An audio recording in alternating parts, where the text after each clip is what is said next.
Manchester City were slapped with a 2-year Champions League ban after they found out that there was a breach in financial fair play regulations made by Man City in a process that has been going on since 2014. So, what exactly happened? And a lot of the information is kind of hazy right now, but this is what I understand from the situation. So, under financial fair play regulations that UEFA introduced in 2011, you can only spend a certain amount based off of your club's revenue from the season before. So you can spend probably a percentage over what you made or equal to or over one or the other. But regardless, there's a certain amount you can spend based off of the revenues, which can be generated through your winnings based on your performances last season in your league or in Europe, and also based off of your sponsorships.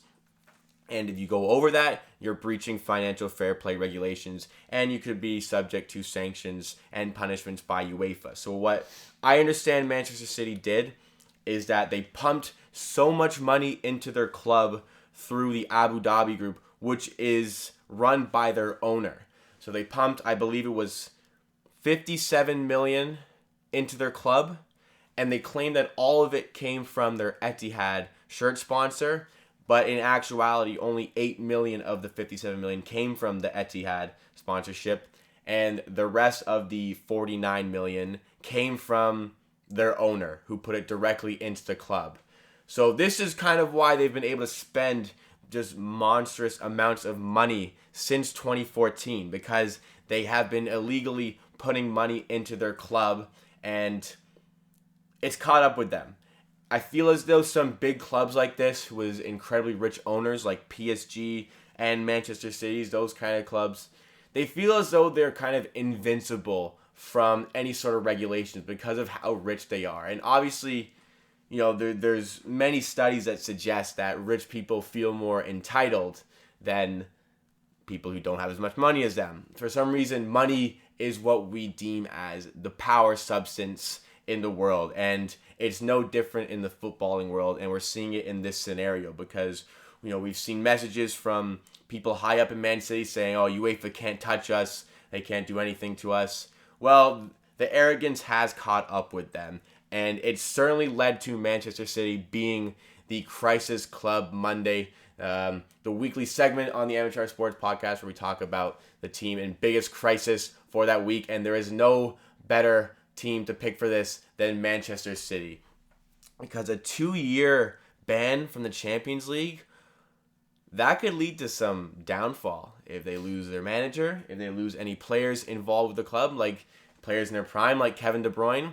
There are huge problems at hand for Manchester City on the horizon. Obviously they've been doing it for for years now, since 2014, and 2-year ban is a hefty punishment. There must have been something insanely wrong. And along with what they were doing to put more money into the club illegally, was they struck a deal with former UEFA chief Gianni Infantino. And he's the UEFA chief. He used to be the UEFA chief. He's that bald guy you always saw at any UEFA things, like a draw or something of that nature. You probably know who he is. If not, look up Gianni Infantino. Regardless, Manchester City made a negotiation deal with him to keep quiet about how they were putting so much money into their club. So likely some corruption involved in UEFA and some bribing done by Man City. Surprise, surprise, there's corruption involved in some sort of soccering body. So from that, Manchester City were allowed to spend ungodly amounts of money every year to strengthen their team in hopes of winning the Champions League, because that's all the owners want. That's all Aguero wants, saying that he won't leave till they win the Champions League. Pep Guardiola, there's this big kind of thing on Pep Guardiola because, well, he won the Champions League with Barcelona, but then he had such a talented squad at Bayern and never won there, and he's had such a talented squad at Man City and he hasn't won here yet. And, well, they can't win it for another 2 years. They are in the process of appealing this ban, but it's not about appealing the ban because they feel as though these allegations are untrue. They know that they've done wrong. They know that they deserve this punishment. They're just trying desperately to get it reduced as much as they can so they can get back involved in the Champions League before they lose any of their players. But they know what they've done wrong. They understand what they have done wrong, what they have done illegally. And they're going to want to sweep this under the rug quickly. Now, what does this mean for Manchester City going forward? Well, first of all, it's going to be harder to attract players without the Champions League part of the club, because Manchester City is not a big club. Let's get one thing straight. And this is coming from a United fan, so maybe it is a little biased, but Manchester City are not a big club. You're not going to Manchester City because of the name and the club. You're going to play at the highest level, challenge for Premier Leagues, and make a ton of money. That's why you're going to Manchester City. It's not like the Manchester Uniteds, the Liverpools of the world, where you're going because of the stature of the club. Manchester United, even without Champions League, can attract high-level talent because of the image of the club. That is not something Manchester City can do. It also may lead to them losing players that are highly important to the squad, like Kevin De Bruyne, who's in his prime. Is he going to want to spend 2 years outside of Champions League football? That remains to be seen. He's already won the Premier League. Does he really need more of those, or can he move on somewhere where he's going to be challenging for European titles? Pep Guardiola wants to win the Champions League. Is he going to stick around? He's already conquered the English League. He's already conquered all the domestic trophies. Does he really need to be sticking around for a team like that? We don't know. It is up to those players, but there are big problems at hand, because if they start losing these kind of players and they can't replace them because they don't have the Champions League football to offer them, and UEFA's going to have them under a microscope in how much they're spending, making it even harder to attract these kind of players. It's going to be very difficult for Manchester City to thrive over the next 2 years. They are likely going to see a bit of a downfall over the next 2 years. I don't think it's going to be insane, the downfall that we see. I think that they will still be challenging for the Premier League. It's just going to be harder. It's going to be very difficult to improve. I don't see an improvement happening over the next 2 years. There's going to be a bit of a decline for Man City. Does that mean they'll miss out on the top four? I don't think so. I still think that they will be in the top four. I don't really see Pep Guardiola leaving, but I do see players leaving. Players like Kevin De Bruyne, players maybe like Aymeric Laporte will be on the move. Some of the foreign players, maybe even we could see the likes of Raheem Sterling leaving. I think this all but seals Leroy Sané departing, likely to Bayern Munich. There's been talks of Bernardo Silva wanting to go back to Benfica. I can easily see him leaving. There's big problems at hand for Manchester City. They are in crisis mode. I think that with the ban and them trying to reduce it, at best, they get 1 year instead of 2, which is a big deal, because it would, you can convince a player to stay for an extra year. Like, sorry, we don't Champions League football this year, but, stay 1 more year, we're back in the hunt. That is an easier sell, much easier sell than 2 full years without Champions League football. And, we saw AC Milan, how well they played last season, almost making the Champions League, but ended up finishing 5th, qualifying for the Europa League, but getting banned by financial fair play rules as well. Not playing in the Europa League. A lot of players left. They didn't really replace them. There's a lot of problems with AC Milan right now. I think they're in 10th in Serie A. So we've seen what problems can arise from something like this. I think Man City have enough money that even following the financial fair play allegations, they will be able to attract some players.